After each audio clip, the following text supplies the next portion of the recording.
Mais uma vez, cumprimento todos com a graça e a paz de nosso Senhor Jesus Cristo. Essa oportunidade, queridos, quero convidá-los a abrirem suas Bíblias, a Palavra de Deus, no Evangelho do nosso Senhor Jesus Cristo, segundo Lucas. Vamos fazer a leitura do texto que se encontra no capítulo 14, do versículo 25 ao versículo 35. Lucas, capítulo 14, do versículo 25 ao versículo 35. Eu peço que você mantenha a sua Bíblia aberta para mergulharmos na profundidade do ensino da palavra do nosso Deus. Não sei se os irmãos perceberam, não é? Na semana passada nós, por ocasião do batismo, pregamos especialmente no livro de Isaías. E nas semanas anteriores,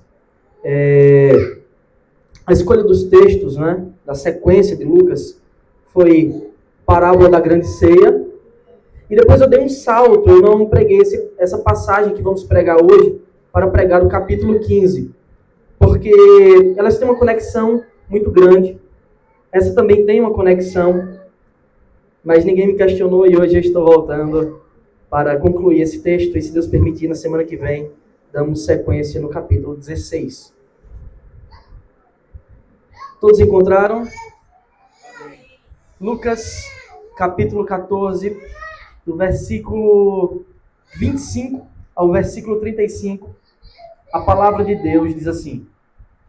Acompanhe comigo, irmãos. Grandes multidões acompanhavam Jesus e ele, voltando-se, lhes disse: se alguém vem a mim e não me ama mais do que ama o seu pai, a sua mãe, a sua mulher, os seus filhos, os seus irmãos, as suas irmãs e até a sua própria vida, não pode ser meu discípulo. E quem não toma a sua cruz, quem não tomar a sua cruz e vier após mim, não pode ser o meu discípulo. Mas qual de vocês, pretendendo construir uma torre, não se assenta primeiro para calcular a despesa e verificar se tem os meios para a concluir, para não acontecer que, lançando os alicerces e não podendo terminar a construção, todos os que a virem zombem dele, dizendo: este homem começou a construir e não pôde acabar. Ou qual é o rei que, indo para combater outro rei, não se assenta primeiro para calcular se com 10.000 homens poderá enfrentar o que vem contra ele com 20.000? Caso contrário, estando outro ainda longe, envia-lhe uma embaixada pedindo condições de paz. Assim, pois, qualquer um de vocês que não renuncia a tudo o que tem, não pode ser meu discípulo. O sal é certamente bom, mas se o sal se tornar insípido, como lhe restaurar o sabor? Não presta mais nem para a terra, nem para o monte de estrume. Lançam-no fora.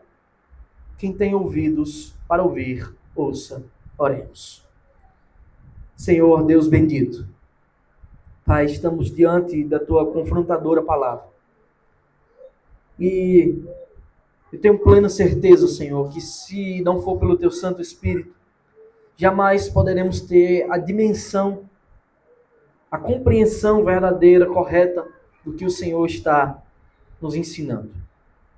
Por isso eu te peço que o Senhor tenha misericórdia de nós, que nos ilumine. Não permita que nenhuma escama encubra o nosso rosto, os nossos olhos, para que a gente não compreenda e não entenda o que diz a tua palavra. Não me permita ensinar, ó Deus, errado, doutrinas de homens, mas tão somente que a tua palavra expresse com fidelidade, temor e santo tremor diante de ti. Em nome de Cristo nós oramos, crendo, confiando na tua soberana e perfeita vontade, na tua misericórdia, que é perfeita. Amém. Queridos, o título dessa mensagem é: qual é o custo do discipulado? Qual o custo do discipulado? Eu não estou falando aqui discipulado quando você senta na frente de uma pessoa para ensiná-la, mas discipulado quando você se relaciona com o Senhor? Qual o custo de ser um discípulo de Cristo? O que um real discípulo de Jesus deve fazer?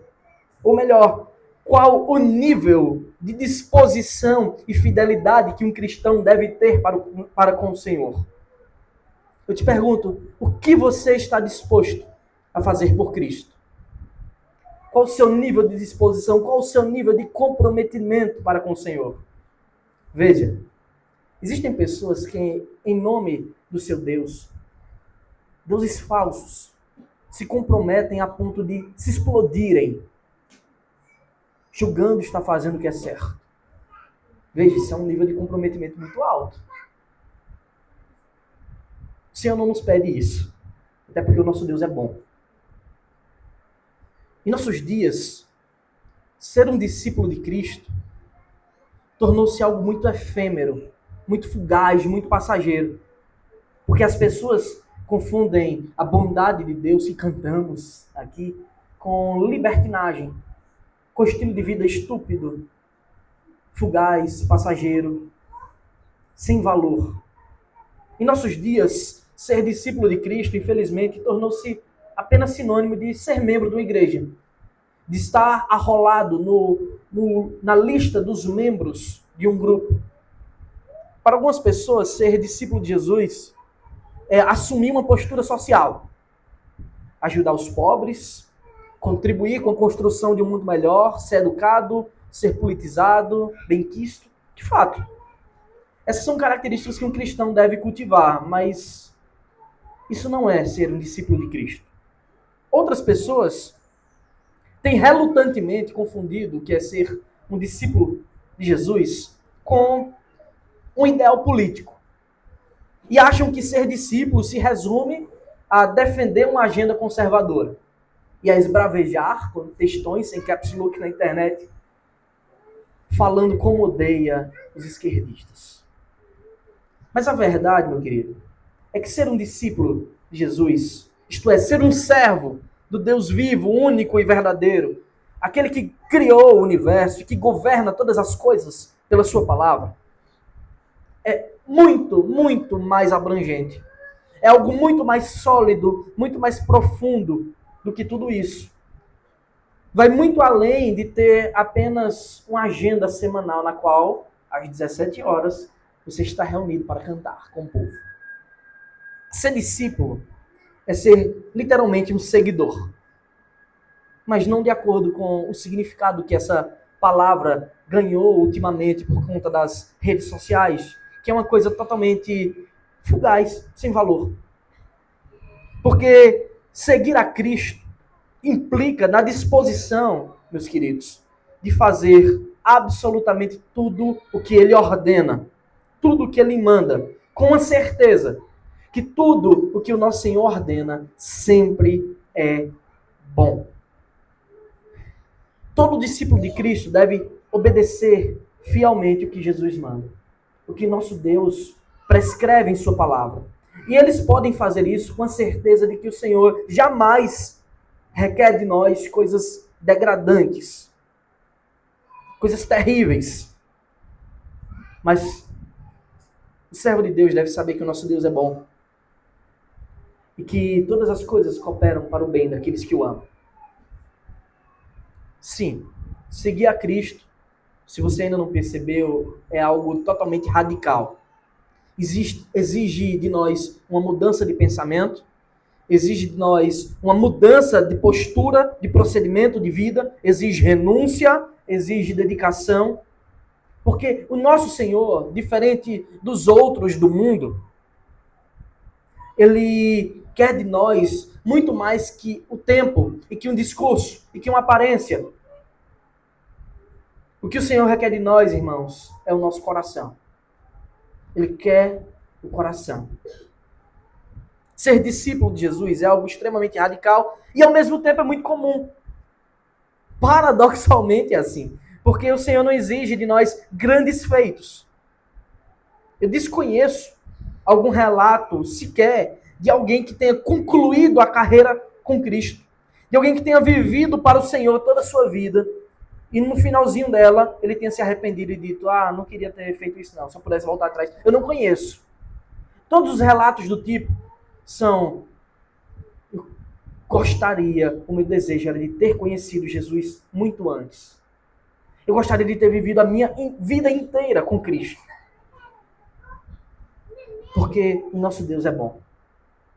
Mas é importante que você entenda que ser um discípulo de Jesus não consiste em mera obediência de preceitos. Não consiste em se adequar a um conjunto de regras que diz isso pode, isso não pode, não coma isso, não toque naquilo, não faça aquilo outro. Mas antes de tudo, ser discípulo de Cristo é confiar plenamente que Ele fez absolutamente tudo por nós. Tudo que era impossível a nós mesmos e profundamente necessário, Ele fez. Ele nos garantiu algo que não poderíamos, nem se vivêssemos 1000 vidas seguidas com todo o empenho. Ele nos garantiu perdão, vida e paz. Segurança eterna. Uma eternidade ao seu lado. De modo que meras ações exteriores não podem configurar um discípulo de Cristo. Você precisa entender isso tão brevemente que conhece o Senhor. Pelo contrário, um discípulo verdadeiro, ele é conhecido por ter um coração confiante no Deus vivo. Isto é, porque ele tem fé. E porque ele produz, na verdade, ele cultiva com o Senhor um relacionamento pessoal, íntimo, constante. Isto é, comunhão. Então, se temos duas marcas de um verdadeiro discípulo, é fé confiante e comunhão com Deus. Todos os discípulos devem carregar essa marca. Do contrário, você pode ter certeza, ali não há um discípulo, ainda que ele leve a vida mais moral e aceitável aos olhos de todos possível. Contudo, a fé e a comunhão, irmãos, evidentemente, a fé e a comunhão verdadeiras que um discípulo deve possuir, elas são, sim, atestadas, verificadas pelas obras, pela forma como ele vive. E é nessa passagem que Lucas narra que Jesus vê um momento oportuno para nos ensinar que uma vida de fidelidade para com Deus, ela possui um custo. Há um custo no discipulado. Lucas, ele retoma o tema da caminhada de Jesus para Jerusalém. Ele já estava descrevendo há um tempo que Jesus estava caminhando em direção a Jerusalém. E nós sabemos que essa foi uma longa jornada. E que ele estava indo para lá celebrar a Páscoa. E ele tinha uma certeza. Ele ia e ele não voltaria mais. Nessa Páscoa, ele mesmo seria o Cordeiro Pascal. Ele mesmo seria o sacrifício perfeito. E o Senhor Jesus está indo, caminhando. Então, Lucas escreve, no versículo 25, mantenha sua Bíblia aberta, acompanhe comigo.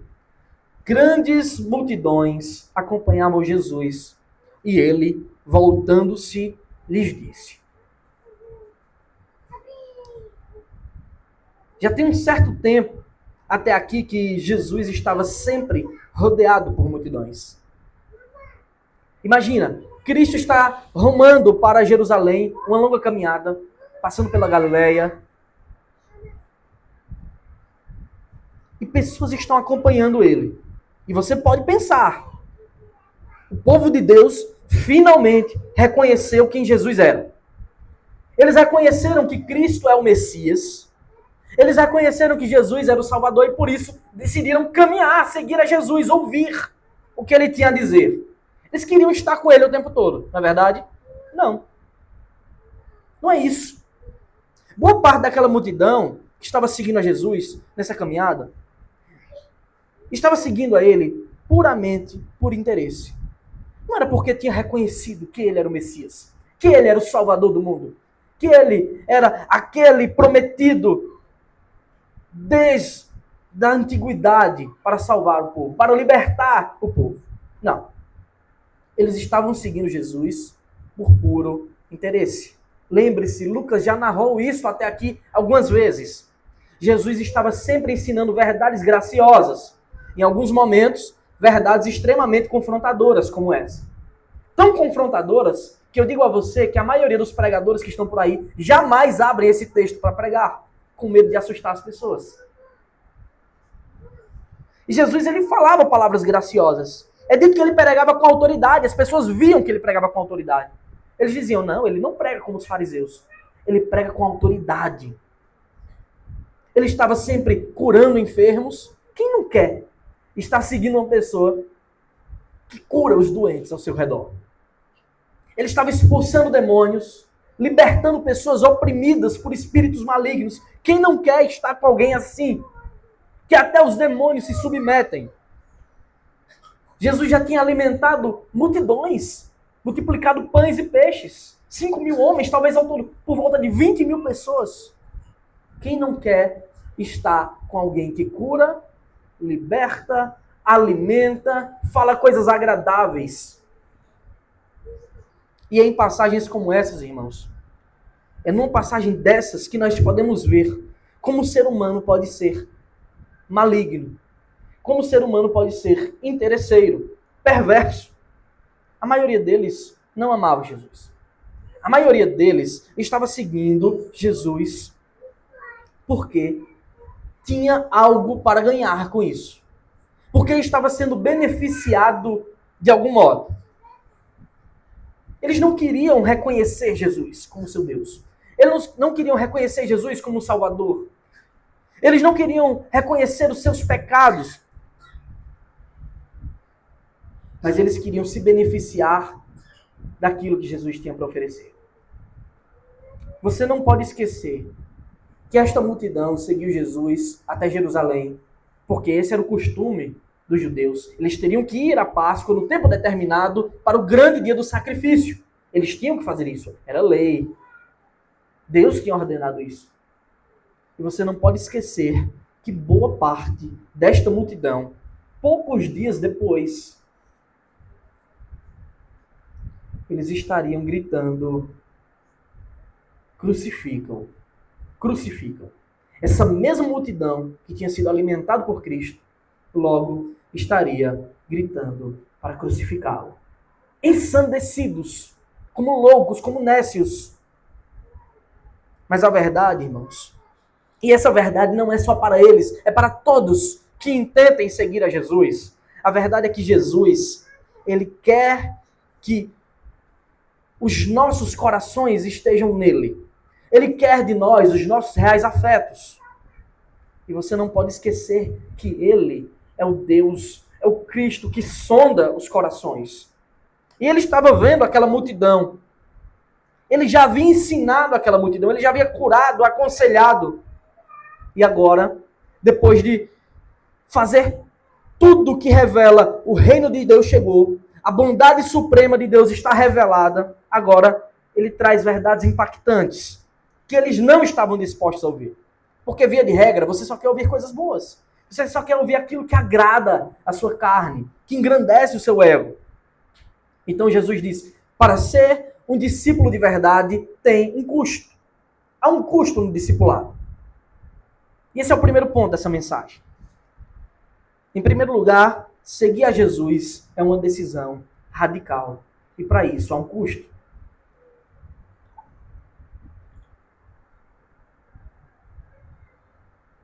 Essas passagens também elas nos revelam, né, e fica muito evidente isso quando nós lemos, que existe uma responsabilidade nossa diante de Deus.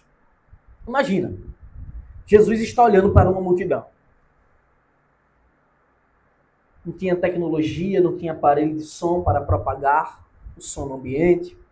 Jesus está sendo seguido por caminhos áridos, naquele calor escaldante. E ele está sendo seguido por uma multidão. Ele olha para todos eles. E você não pode esquecer, em nenhum instante sequer, que Jesus não apenas os conhecia superficialmente, como ele é o Deus que sonda os corações. Ele conhecia exatamente o que estava no coração de cada um. Ainda que uma multidão. Coisa inimaginável para nós. E aí ele declara: se alguém vem a mim e não me ama mais do que ama o seu pai, a sua mãe, a sua mulher, os seus filhos, os seus irmãos, as suas irmãs e até a sua própria vida, não pode ser meu discípulo. Jesus não quer meros seguidores. Perceba, aquelas pessoas estavam seguindo ele pelo deserto. Mas eles não eram seguidores de verdade. Eles não eram discípulos. Essas são duras verdades, irmãos. Essas verdades, elas apontam para o tamanho, para a importância daquilo que é proposto para todos nós. Nós sempre temos pregado aqui sobre a graça excelsa de receber tudo de Cristo. Mas agora é hora de ouvir o que ele requer de nós, porque a mensagem é completa. É por isso que nós devemos pregar todo o conselho de Deus, como falamos hoje de manhã aqui. Veja, a sessão anterior mostra aquela parábola que todo mundo ama, a parábola da grande ceia, na qual o Senhor convida a todos, alguns dão desculpas, o Senhor convida a todos. O Senhor faz um convite gracioso, venha se banquetear, é de graça, eu estou disposto a te salvar. Mas agora, vem a segunda parte. Ele quer de nós compromisso. Ele quer de nós o nosso coração. Não confunda isso, irmãos, com algum tipo de pagamento pelo que ele nos dá. Porque o seu convite é gracioso. Mas aqui é sobre a responsabilidade de viver de acordo com a nova vida que recebemos dele graciosamente. Se ele nos deu uma nova vida, devemos viver de acordo com essa nova vida. Infelizmente, a nossa tradução, ela ameniza as palavras de Jesus. A nossa tradução, ela deixa mais branda o significado do texto, ou pelo menos a literalidade do texto. A tradução ARA, Almeida Revista e Atualizada, por exemplo, ela traz com mais fidelidade o que Jesus fala. Na área está escrito assim, se alguém vem a mim e não aborrece a seu pai, a sua mãe, a mulher, e filhos, irmãos, irmãs, e ainda a sua própria vida, não pode ser meu discípulo. E aborrece aqui não tem um significado diferente de odeia. Se alguém vem aqui e não odeia tudo isso, não pode ser meu discípulo. A palavra de Jesus é muito mais dura. Mas como assim? Jesus está mandando a gente odiar os nossos parentes. Ele está mandando que a gente odeie os nossos. É evidente que não, irmãos. Nós devemos interpretar as palavras de Jesus dentro do seu devido contexto. Nós dizemos aqui que é uma linguagem hiperbólica. Há um exagero. Jesus está exagerando. Isso é o tipo de coisa que acontece quando as pessoas falam a uma multidão. Quando as pessoas estão pregando. É necessário usar figuras de linguagem para enfatizar as coisas. O exagero é um indício de que a verdade que está sendo pregada, ela é muito importante. Ela é muito firme. Jesus está discursando para muita gente. Ele diz, olha, se vocês não odiarem pai e mãe, e vocês mesmos e seus filhos, vocês não podem ser meus discípulos.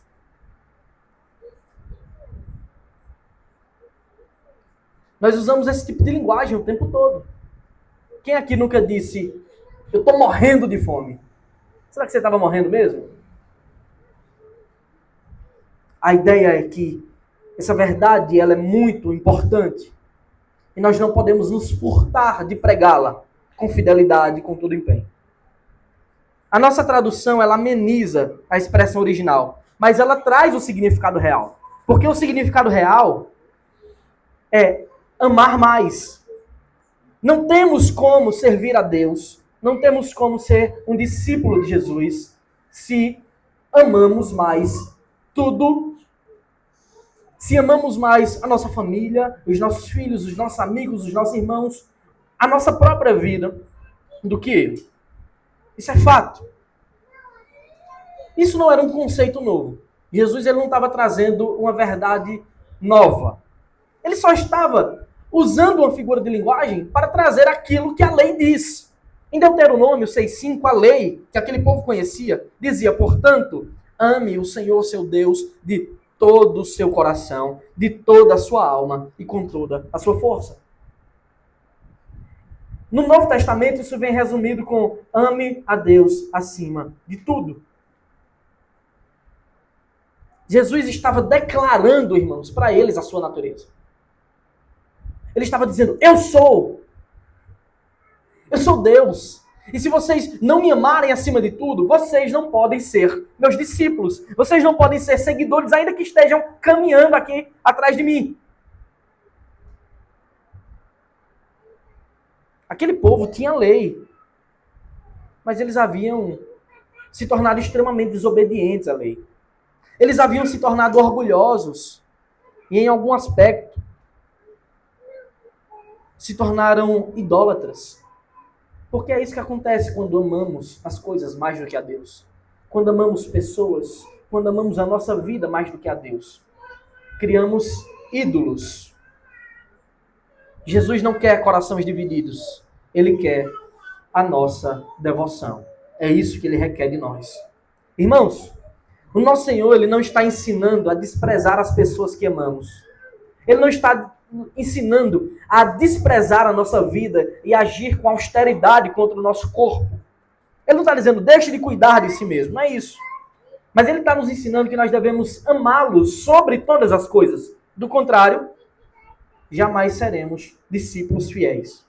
E é somente quando refletimos nesta ordem de Deus, que a gente pode perceber como o nosso coração, ele pode estar mergulhado em pecados gravíssimos. Como o nosso coração pode estar mergulhado em idolatrias que nós nem sabíamos que existíamos. Ou você acha que idolatria é só se ajoelhar diante de uma imagem? Então eu te pergunto, você ama ao Senhor mais do que tudo? E talvez, se você tente responder isso racionalmente, você encontre grandes falhas no seu coração. Porque você pensa, rapaz, tem muitas coisas importantes para mim. Você ama a Deus mais do que todas as coisas que você julga ter?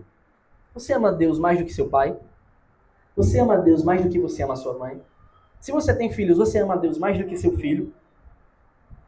Você ama a Deus mais do que você mesmo? Se sim, é motivo de você louvar a Deus.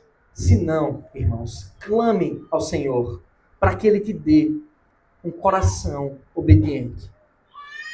Para que Ele te dê a perspectiva correta de como viver nesse mundo. Nós não devemos odiar as pessoas, mas devemos amar a Deus acima de tudo.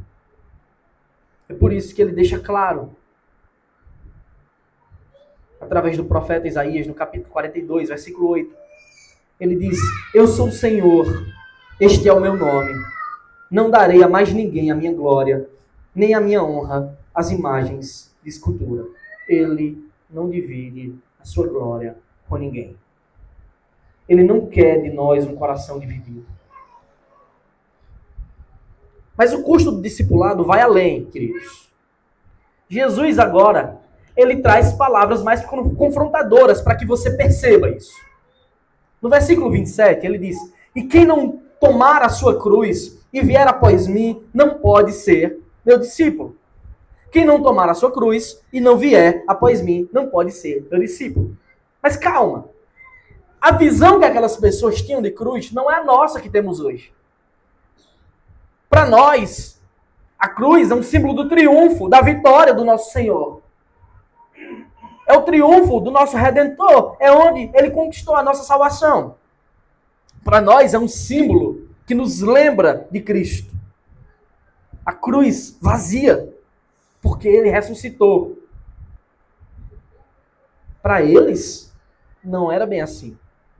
Jesus ainda não tinha sido crucificado. A cruz não tinha recebido essa conotação. As pessoas não tinham orgulho da cruz como nós temos. Para eles era o símbolo de maior escárnio, de maior vergonha, de maior temor. Se tinha alguma coisa que as pessoas temiam, era a cruz. Era o modo de pena de morte mais terrível, agonizante, triste, que as pessoas não aguentavam olhar, de tão sanguinária e degradante que era aquela cena de ver uma pessoa pendurada, às vezes agonizando por dias, até que os seus corações parassem. A cruz era algo terrível. As pessoas não tinham ainda, Jesus ainda não tinha sido crucificado, não tinha assim, essa visão que temos da cruz hoje, como um símbolo do cristianismo. Então Jesus diz para aquelas pessoas, imagine, uma multidão que está seguindo ele, querendo obter dele as coisas. Jesus olha para eles e diz, se vocês não tomarem a sua cruz e não me seguirem, vocês não podem ser meus discípulos. Como assim? Quem é doido? Quem quer a cruz? Esse sinal de condenação para o pior dos criminosos. Mas qual o significado de tomar a sua cruz que Jesus quer nos ensinar? O que é que Jesus quer ensinar para as pessoas que aspiram o discipulado, que aspiram segui-lo com fidelidade? A cruz era sinônimo de morte, a cruz era sinônimo de sofrimento, era sinônimo de dor. E em certa medida, esse é o custo do discipulado. É necessário morrer para poder viver com Cristo. Há um custo real. E Jesus sabia que esse era o seu destino, por isso ele usa esse símbolo. E esse símbolo, irmãos, de tomar a sua cruz, ele significa, em primeiro lugar, a abnegação.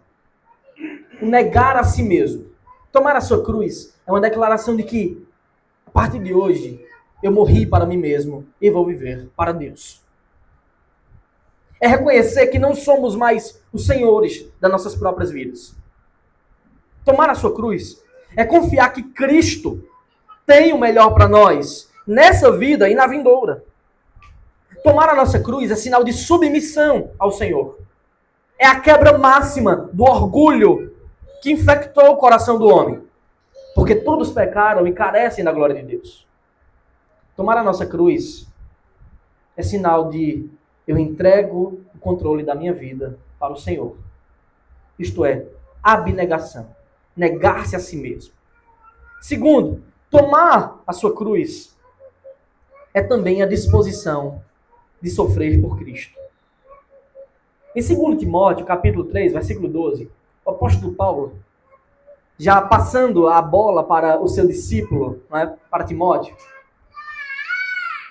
colocando ele na posição de seu substituto, Paulo alerta Timóteo e diz assim, na verdade, todos os que querem viver piedosamente em Cristo Jesus serão perseguidos. Isto é uma verdade. O mínimo que vai acontecer com você são olhares de cara feia de algumas pessoas.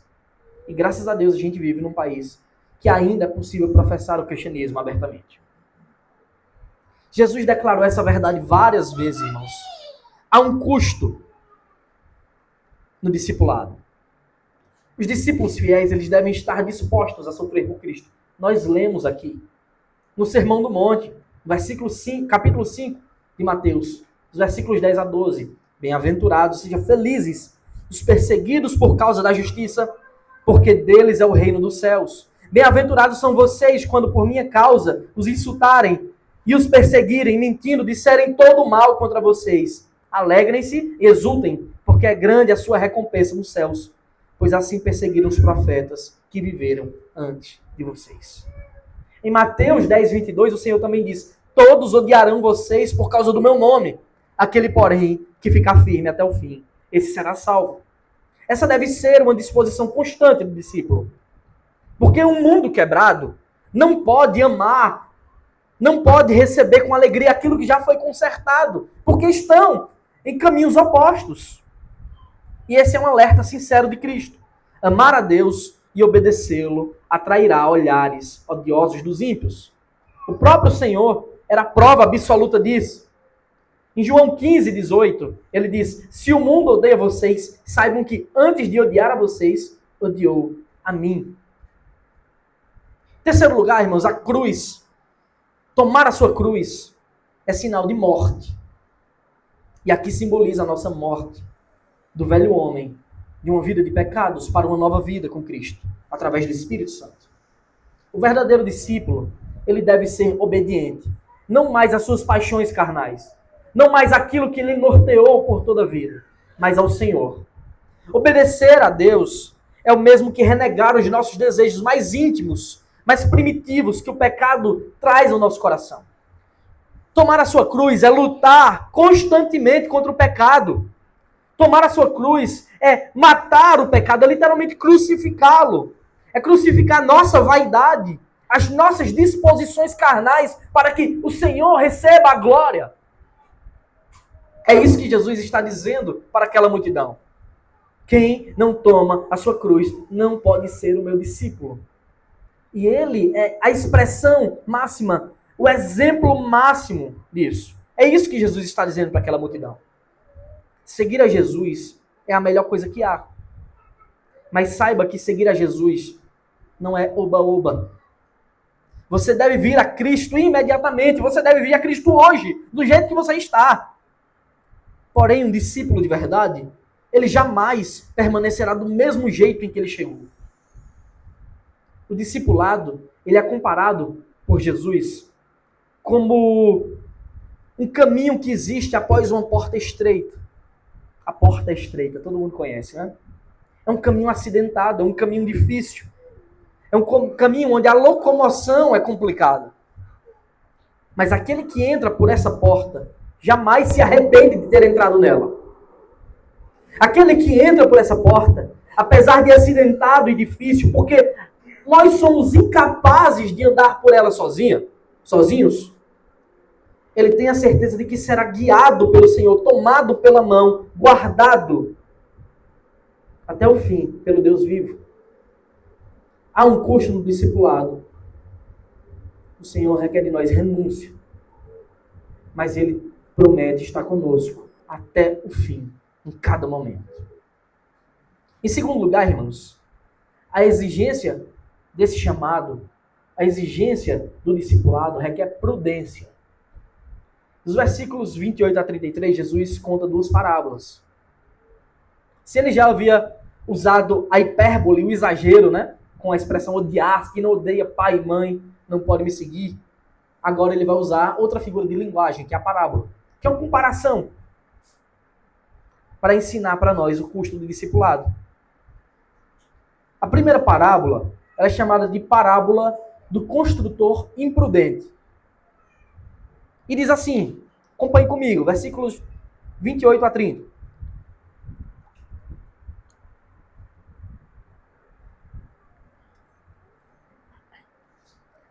Pois qual de vocês, pretendendo construir uma torre, não se assenta primeiro para calcular a despesa e verificar se tem os meios para concluir? Para não acontecer que, tendo lançado os alicerces e não podendo terminar a construção, todos os que a virem zombem dele, dizendo: este homem começou a construir e não pode acabar. Lembra, Jesus ainda está falando para uma multidão. Aquela multidão estava seguindo a Jesus. Porém, elas estavam seguindo Jesus, aquelas pessoas, a maioria delas, pelo motivo errado. Logo mais, elas abandonariam a Cristo. E ele conta essa história do construtor imprudente. Onde é que está a imprudência desse cara? Ele queria construir uma torre, mas ele não tinha todo o material.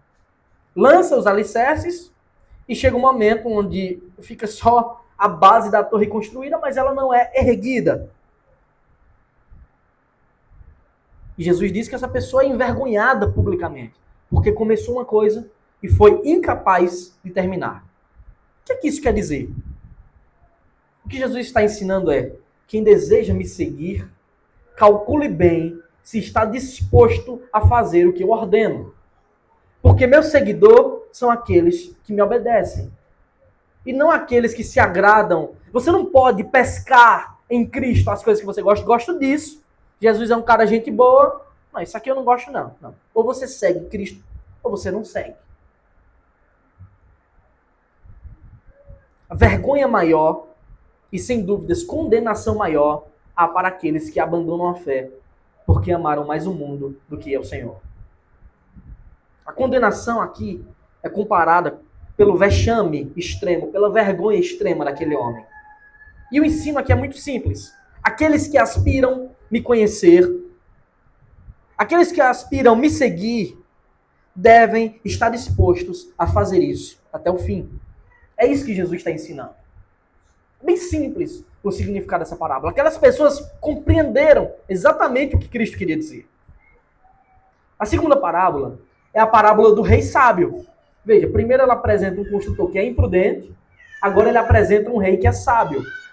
Versículos 31 e 32 diz: ou qual é o rei que, indo para combater com outro rei, imagine esse confronto, não se assenta primeiro para calcular, para fazer a sua estratégia, para calcular se com 10 mil homens poderá enfrentar o que vem contra ele com 20 mil. Caso contrário, estando o outro ainda longe, envia-lhe uma embaixada pedindo condições de paz. Observe como o desfecho dessas parábolas são distintos. O imprudente, ele começou a construir e não tinha recurso. E ficou tudo pela metade. Esse rei não. Aquela parábola termina em vergonha, mas essa aqui termina em prudência e sabedoria. Essa aqui termina com a paz. Esse rei da parábola, ele chegou a uma conclusão óbvia. Se ele não tinha tropas suficientes para guerrear, era melhor pedir paz antes do caos começar. Porque ia ser uma grande derrota. Então, de forma sábia e antecipadamente, esse rei enviou uma embaixada de paz para aquele outro rei, que tinha tropas maiores. Disse, olha, vamos ficar tudo na paz, não tem guerra aqui, todo mundo é amigo. E o ensino das duas parábolas em conjunto, porque Jesus traz as duas em conjunto, então elas devem ser interpretadas juntas. O ensino delas é simples. Não tome uma decisão precipitada. Não haja. Não tome atitudes sem antes calcular os riscos. Tentar seguir Jesus sem a disposição de um discípulo verdadeiro é uma falha fatal. E não segui-lo é uma falha maior ainda. E agora? A solução é a seguinte, irmãos. Siga a Cristo. Ame-o mais que tudo. Experimente do seu amor. Seja satisfeito pela sua graça. Só que você vai perceber que com essas verdades, ao olhar para dentro de si, por essa mensagem confrontadora, você vai perceber que você nem tem tropa suficiente e nem recurso suficiente. Você vai perceber que dentro de você não tem o suficiente para amar a Cristo acima de tudo. Então o que é que você faz? Você clama a Ele por misericórdia, porque Ele a concede a todos que buscam. Essas duas parábolas, se você perceber, elas têm isso em comum. Perceba que nenhum dos dois, nem o construtor, nem o rei, tem recursos suficientes para o empreendimento que está colocado à sua frente. O homem que está construindo a torre não tem recursos, o rei que tem uma guerra iminente também não tem tropas. Então o que é que a gente faz? Porque isso é uma verdade sobre nós. Nós não temos os recursos para seguir a Cristo por nós mesmos. O que fazer então? Esteja certo, meu querido, de que você precisa da graça e do sustento de Jesus em todo o tempo. E nele, somente nele, você vai poder perseverar até o fim. Lembre-se de que ele é bom. Por isso, o próprio Senhor Jesus, lá em Mateus 7, no Sermão do Monte, quando ele põe várias... A gente leu aqui que ele não ia revogar nem um tio da lei. Quando ele coloca diante de nós como um discípulo, um servo de Deus deve viver, fica claro para nós as nossas fraquezas, mas ele apresenta a solução para elas. Em Mateus 7, de 7 a 11, ele diz assim, peçam e lhes será dado. Veja, isso não é sobre recursos materiais, isso não é sobre a prosperidade, isso não é sobre a sua felicidade comum, sobre a sua satisfação no lar, sobre ter um trabalho de sucesso. Não é sobre isso que Jesus está falando. Ele está falando sobre a carreira da fé, sobre viver para a glória de Deus. Ele diz, peçam e lhes será dado. Busquem e acharão. A quem a gente pede? E onde a gente busca? É evidente que é nele. Batam e a porta será aberta para vocês, pois todo o que pede recebe, o que busca encontra, e a quem bate a porta será aberta. Mas Mário, do que é que Cristo está falando? Exatamente disso. De como conseguir viver para a glória dele se não temos recursos para isso.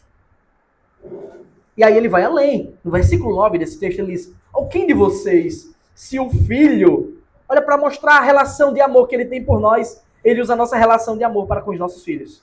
Ou quem de vocês, se o filho pedir um pão, lhe dará uma pedra? Ou se pedir um peixe, lhe dará uma cobra?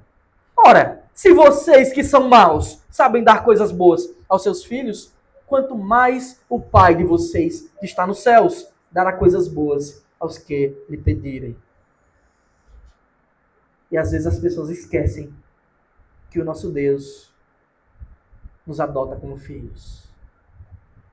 E que Ele nos ama profundamente a ponto de nos consolar, nos servir, nos alimentar, nos sustentar constantemente. Se não for por Cristo, nós não subsistimos um segundo sequer diante da sua presença, meus queridos. Então, Jesus anuncia um princípio permanente. Ele não está dizendo que você tem que ter os recursos para isso, porque você não tem. Mas ele está dizendo, olha, fiel discípulo, ele fará de tudo para me servir. E eu proverei o que é necessário para que ele me siga. Isso também é graça, apesar de estar implícito a nossa responsabilidade de amá-lo sobre todas as coisas. Então Jesus anuncia um princípio permanente para quem aspira a segui-lo. No versículo 33 do nosso texto ele diz, assim pois, qualquer um de vocês que não renuncia a tudo o que tem, não pode ser meu discípulo. Renunciar a tudo que tem, irmãos, é dizer, como Paulo diz, tudo que eu tinha, eu considerei perda. Eu considerei como lixo, porque encontrei a pérola de grande valor, que é Cristo.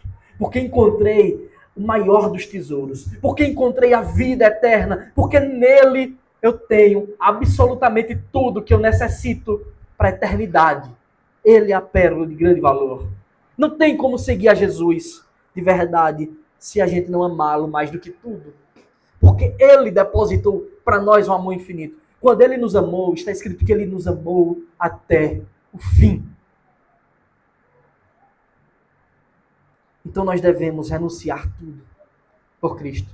Isso é muito evidente que não é apenas ser membro da igreja. Isso também está dentro do que é ser um discípulo. Não existe corpo de Cristo fora, não existe membro do corpo de Cristo fora do corpo. Ser membro de uma igreja pode ser até fácil, inclusive. Mas ser um discípulo de verdade, significa renunciar a muitas paixões terríveis que temos, para que Deus receba a glória e para que nós sejamos conformados à imagem de Cristo. E Jesus vai além. Agora ele nos ensina que o discipulado deve ser algo cultivado constantemente em nossos corações, para que a gente não se perca. Porque talvez você comece a construir uma torre, você até saia do alicerce, mas você não consiga botar o topo dela. Então, o cristão deve construir o seu discipulado com Cristo através da graça e da misericórdia dele até o fim. Então, em terceiro lugar, temos o discipulado exige perseverança. Ele diz, versículos 34 e 35, o sal certamente é bom, mas se o sal se tornar insípido, como lhe restaurar o sabor? Não presta mais nem para a terra, nem para um monte de estrume. Lançam-no fora. Quem tem ouvidos para ouvir, ouça. Como assim? Do nada o Senhor começa a falar de sal? O que tem a ver? Tem tudo a ver, queridos. Aquele povo, eles faziam um uso do sal diferente do que nós fazemos hoje convencionalmente. Em nossos lares, normalmente usamos sal para temperar as comidas, para deixá-las mais gostosas. Não é? Mas a função primordial naqueles dias, sem tecnologia, sem geladeira, sem freezer, a função do sal, antes de tudo, era preservar, para que alimentos não apodrecessem, principalmente carne. O sal ele tinha essa função preservadora. E também o sal era fonte de sabor, é um tempero. Em Mateus 5, que lemos aqui também, Jesus declara de forma mais direta. Ele diz assim, vocês são o sal da terra. Olhando para os seus discípulos. Então, quando ele está falando aqui, o sal certamente é bom, ele está falando das pessoas. Ele está falando dos seus discípulos. Só que esses discípulos, se tornarem-se insípidos, se perderem as propriedades peculiares do sal, eles deixam de ser discípulos. Porque ser discípulo não é uma coisa que está no nome. Eu sou discípulo. Não é uma coisa que está num título, como se fosse um sinal de nobreza. Mas é uma coisa que se vive com o Senhor. É fé, confiança e comunhão em Deus. O discípulo é como sal, meus queridos. O discípulo é como sal que é usado para preservar. O que é que nós preservamos? Nós somos chamados para propagar o reino de Deus nessa terra. Para preservar um mundo que está apodrecido pelo pecado. Um mundo que está em decadência, um mundo caído, que cada vez se corrompe mais e mais. Nós somos chamados para ser esse sal preservador. Esse sal que não deixa as coisas, pela pregação fiel da palavra, pela proclamação da verdade, não deixa as coisas cair em decadência final, profunda e total. O discípulo também é como o sal que dá sabor. Porque esse mundo caído, as pessoas perderam a capacidade de sentir o bom gosto. Elas só conseguem se alimentar do que é ruim. O discípulo, ele serve para mostrar que o melhor de Deus não está na corrupção do mundo, não está na fraqueza da carne, nas trevas dos pecados, mas que o sabor de viver uma vida alegre e cheia de renúncias, inclusive, está na graça do Senhor que nos sustenta e nos faz alegres verdadeiramente. Nesse contexto, queridos, o Senhor exorta aos seus ouvintes sobre o perigo de começar bem e terminar mal. O perigo de começar a construir aquela torre e não terminar. O perigo de até conseguir guerrear por um tempo e chegar um momento que a munição acaba. Há um grande perigo na apostasia. Se não estivermos firmados, confiantes no Senhor, se não estivermos atentos, vigilantes, corremos o risco profundo de começar a olhar para dentro de nós e ver que não temos recursos e falhar. Por isso que o Senhor está nos ensinando. Vocês devem me seguir até o fim. Vocês devem me amar acima de tudo. Contudo, os recursos para isso vocês não encontrarão em si mesmos. Vocês encontrarão em mim. E quando a gente deixa de buscar nele esses recursos, caímos no profundo perigo de apostatarmos, de abandonarmos. Foi isso que boa parte daquela multidão fez. Seguiu por um tempo, porque estava recebendo recursos, ainda que apenas temporais. E quando começaram a ser confrontados mais profundamente pelos seus pecados, para que abnegassem a própria vida e um estilo de vida maléfico que levavam, eles olharam para Cristo e disseram: quero não quero esse Messias. Crucificam. Há um grande risco de nós perdermos as características principais de um discípulo. Há um grande risco de nos tornarmos insípidos, sem sabor, se a gente perder a nossa comunhão com o Senhor. E normalmente nós perdemos a comunhão com o Senhor, sabe por quê, irmãos? Porque passamos a amar mais outras coisas do que a Ele. Quando Jesus está dizendo assim, me ame mais do que tudo, é uma ordem direta. Mas é também um sinal de cuidado, porque distante disso, diferente disso, nós perecemos. A gente passa a olhar para nós, a nos envaidecer, olhar para as coisas e criarmos um apego muito grande. Nós devemos, com toda a diligência, amar os nossos filhos, cuidar deles, zelar pelas nossas esposas, as mulheres pelos seus maridos, pelos seus pais. A Bíblia o tempo todo nos ensina isso. Mas jamais podemos substituir Deus por qualquer uma dessas coisas. Isso é idolatria. Tanto quanto se dobrar perante uma imagem. Portanto, não permitam que seu coração se torne distante do Senhor a ponto de você se tornar insípido. Pelo contrário, calcule o risco. Tome a decisão correta, que é de seguir a Cristo. Preservação e sabor é o que o sal deve fazer. Proclamação da verdade e vida de santidade, alegria no Senhor. Isso acontece quando nós esquecemos que Jesus é a nossa fonte suprema de vida. A gente pode se tornar insípido e perder essas características. Por isso, irmãos, esse não é só um chamado a tome a decisão agora, tome a decisão correta, que Cristo está fazendo para aquela multidão. Mas é um chamado para que no dia seguinte, e no outro, e no outro, e no outro, e no outro, até o fim da vida, vigiemos constantemente para que não permitamos que o nosso coração se torne movido para o engano. O convite da graça é feito a todos. Foi o que foi feito na sessão anterior, na parábola do grande banquete. O convite da graça é feito a todos, mas ele também vem acompanhado de responsabilidades reais, dentre as quais nutrir constantemente um coração confiante no Senhor é a mais difícil por causa das nossas adversidades. Talvez depois desse discurso de Jesus, alguém pensasse que fosse tudo muito hipotético. Será que é isso mesmo? Só que Jesus não deixa brecha para que alguém pense esse tipo de coisa. Ele usa um linguajar comum dos profetas do Antigo Testamento para mostrar a seriedade das suas palavras. Ele termina dizendo: quem tem ouvidos para ouvir, que ouça. Aquele povo conhecia esse linguajar. Aquele povo sabia que só um profeta diria uma coisa dessas. O que é que nós aprendemos aqui, meus queridos? Todo esse ensino de Jesus, meus irmãos, é extremamente confrontador. Afinal, seguir a Cristo, seguir Jesus é algo radical.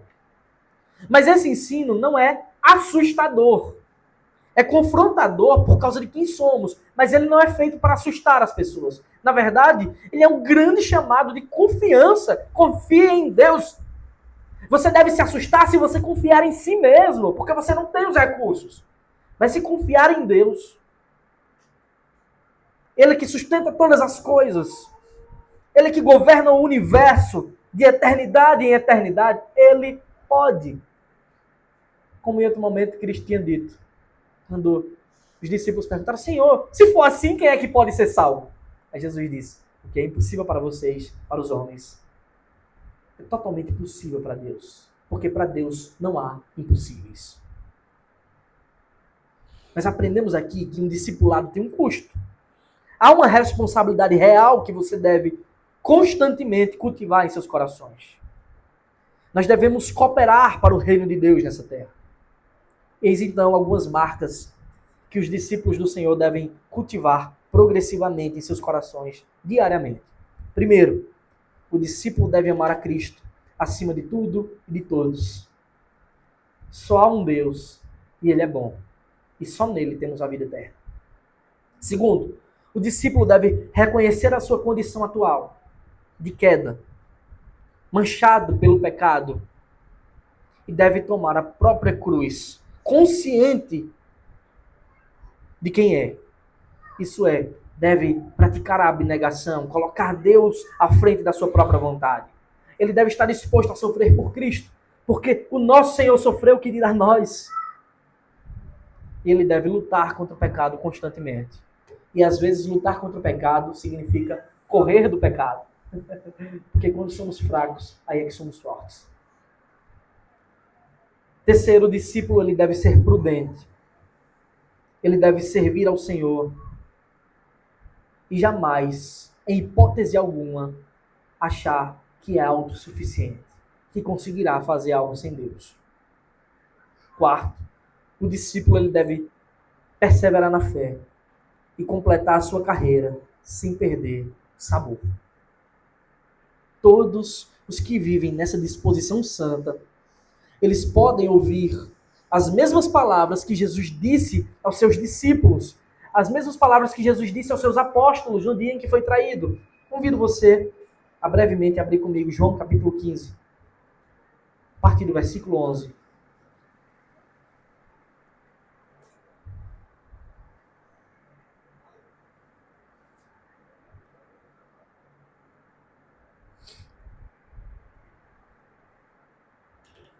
Jesus disse, ele disse isso na noite que foi traído para os seus discípulos. Tenho-lhes dito estas coisas, para que a minha alegria esteja em vocês, e a minha alegria seja completa. O meu mandamento é este, que vocês amem uns aos outros, assim como eu os amei. Ninguém tem amor maior do que este, de alguém dar a vida, dar a própria vida, pelos seus amigos. Vocês são meus amigos, se fazem o que eu lhes ordeno. Já não chamo vocês de servos, porque o servo não sabe o que o seu senhor faz. Mas tenho chamado vocês de amigos, porque tudo o que ouvi de meu Pai, eu lhes dei a conhecer. Não foram vocês que me escolheram. Pelo contrário, eu os escolhi e os designei para que vão e deem fruto. E o fruto de vocês permaneça, a fim de que tudo o que pedirem ao Pai em meu nome, Ele lhes conceda. Amém. Amém. Vamos louvar ao nosso Deus, irmãos.